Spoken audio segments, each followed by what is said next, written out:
গাড়ি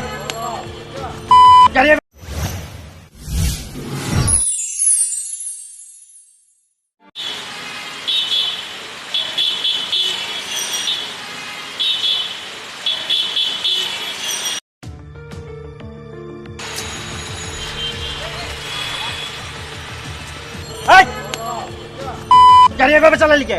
মামা আমি তো আপনার হরেন শূন্য বাইচা পাইছি আপনার সাইড ডাউনের লেগা। কিসের ছাড় দিছ? হ্যাঁ তো খেসারটি ভাঙ গেলাম। এই ভাই মাইরেন না, আপনি ওনাকে মারছেন কেন? উনি তো রং সাইড দিয়ে আপনি আসছেন। এই কি হয়েছে এখানে? আপনি ওনার কলার ধরছেন কেন? আরে কলার ছাড়েন বলছি। স্যার দেখছেন গাড়িটা কিভাবে লাগাই দিছে? ওরা উল্টাপাল্টা এইভাবেই গাড়ি চালায়। বিশ্বাস করেন স্যার, আমি লাগাই নাই। উনি হরেন দিতে দিতে আইছিল, আমি আরো বাইচা পাইছি ওনার সাইড ডাউনের লেগা। উনি ডান দিক দিয়ে না যেয়ে বাই এসে লাগাই দিছে। স্যার এখন আমার কি করার আছে স্যার? আমার তো কোনো দোষ নাই। এই বেটা তুই চাপাবি কে? এই আপনি চুপ করেন। ভাই আপনি বলেন তো কি হয়েছে বিষয়টা?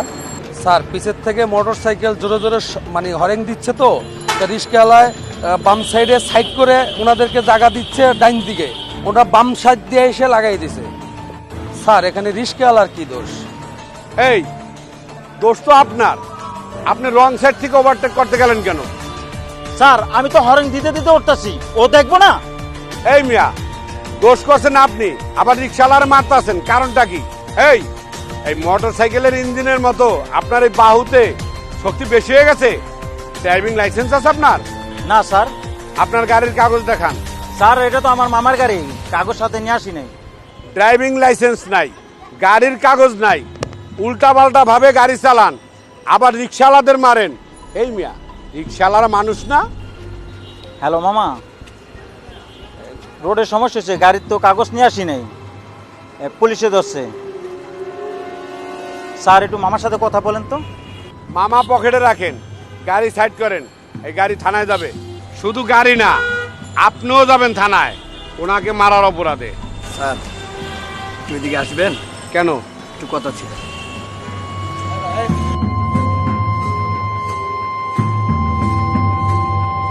স্যার আর মামার পরিচয় শুনলে এমনি ছেড়ে দিবেন, তার থেকে ভালো এটা রাখেন, ব্যাপারটা ক্লোজ করে দেন। কত? 500। আচ্ছা।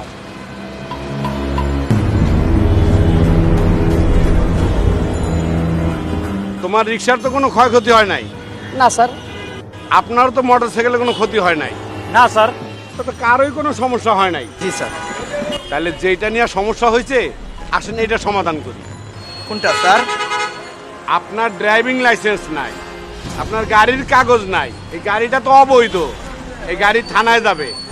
আর আপনি এই রিক্সাওয়ালাকে যে মারলেন, এটার একটা সমাধান করতে হবে না? প্লিজ স্যার, আপনাকে তো বললাম।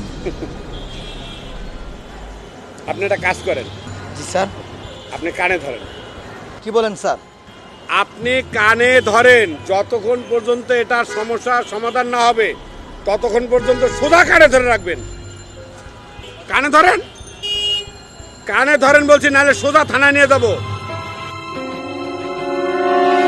আপনার সমস্যার সমাধান হলো 3টা। একটা হলো আপনি যতটুকু জোরে ওনাকে থাপ্পড় দিচ্ছেন, উনিও ঠিক ততটুকু জোরেই এই সবার সামনে আপনার কানের উপরে থাপ্পড় দিবে। স্যার স্যার লাগবে না স্যার। তুমি চুপ থাকো। 2 নাম্বার, ওনার পায়ে হাত দিয়ে পা ধরে আপনি সবার সামনে মাপ চাইবেন। উনি রিক্সাওয়ালা, উনি দিনমজুরি খেটে খাওয়া মানুষ, উনি মাপ করে দিবেন।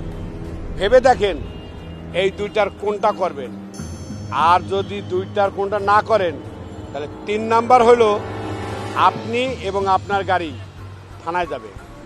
কোনো মামা খালুতে কাজ হবে না, আপনার বাহুর এই শক্তি কমানো হবে। বলেন কি করবেন? আমার হাতে সময় কম। স্যার এগুলো দরকার নেই স্যার, মাফ করে দেন স্যার। স্যার আমি দেখে স্যার। তোমাকে বলছি না কোনো কথা বলবা না। বেশি কথা বললে তোমাকেও আমি থানায় নিয়ে যাব এই অন্যায়কে প্রশ্রয় দেওয়ার জন্য। আমি কি থানার গাড়ি ডাকবো? না স্যার। তাহলে সোজা পায়ে হাত দেন। কি হলো? পায়ে হাত দেন ভাবছেন? হাতে না সোজা পায়ে পায়ে ধরে মাপ চান চুপ, পায়ে ধরা থাকে।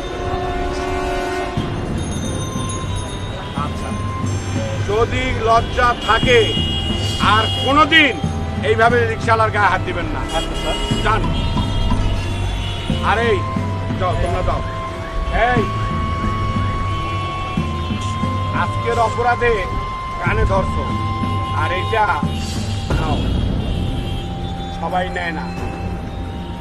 আর আজকে কানে ধরছো, এরপরে এরকম ঘটনা ঘটাইলে সোজা হাজতে যাবা।